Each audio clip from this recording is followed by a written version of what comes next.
কি আছে আমাদের বাংলাদেশে? না আছে একটা ভালো ক্রিকেট টিম, না আছে একটা ভালো ফুটবল টিম, না আছে ভালো এডুকেশন সিস্টেম, আছে শুধু একটাই বিশ্বজয় কুরআন হাফেজ। তাও তার গুরুত্ব দিতে জানে না। হায়রে মানুষ, যেখানে ভালো কাজ করতে যাইবে সেখানে হারাম ঘুষের টাকা চাইবে।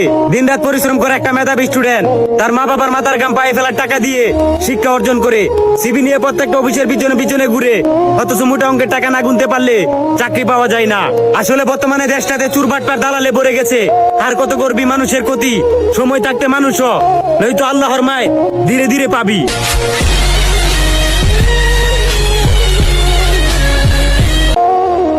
বাঁশের চেয়ে কঞ্চি বড়, ধানের চেয়ে বড় খই, নেতার চেয়ে চামচা বড়, তাহলে মানুষ বিচার পাবে কই?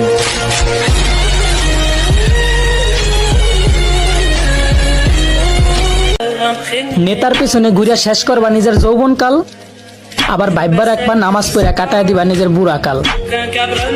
বলি বাপের কামাই খাইয়া নেতার চামচামি করা সাজে না, আর বুড়া কাল পর্যন্ত যে বাচ্চা থাকবা, আজরাইল তো আর তোমার দুলাভাই না।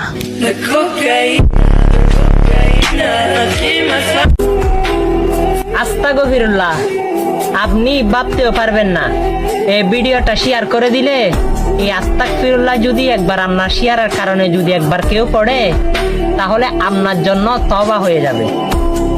সেও তওবা করবে আর আমার আমলনামায়ও তওবার হিসাব চলে আসবে আল্লাহ রাব্বুল আলামিনের দরবার থেকে। ভিডিওটা শেয়ার করে দিন। আমিন।